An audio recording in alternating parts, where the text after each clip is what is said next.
So I was diagnosed with breast cancer when I was 36. But my first bout with cancer was actually when I was 16 years old. I actually had skin cancer, malignant melanoma on the back of my leg.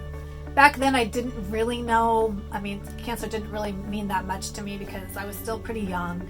My parents were pretty freaked out, but personally myself, I really hadn't been through a lot of cancer at that point, so I didn't really know that it was that severe. I'm ready.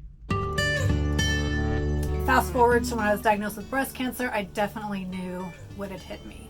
And it was very hard when I got that diagnosis.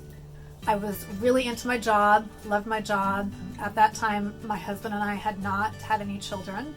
We were very focused on our career. So what a lot of people don't know is when you're diagnosed with cancer and go through chemo, the chemo destroys your ovaries, so you don't have the opportunity to have children. So that was probably, in addition to having to have chemo, being hit with I'll never be able to have children was like a huge blow to me. So at my diagnosis appointment, they told me that if I wanted to have children, I was going to have to freeze our embryos, which was very expensive. Luckily for me and my husband, we had great jobs. I had a savings account that I was able to lean back onto. So for us, I was able to pay for to freeze those embryos.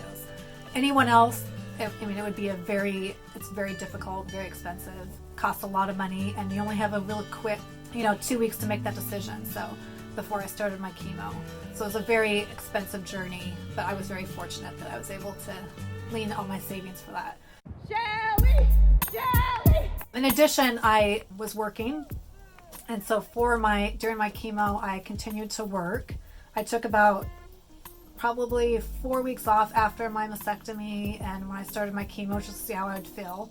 For me personally, it was good for me to get back into a routine. And that's not for everyone, I know, but for me, it was like really important for me to get up in the morning, get dressed, put on my makeup, have something to look forward to. And going to work was that for me. I always got dressed up even to go to chemo, but I actually liked having on like a cute tank top and a little, jacket or something over it.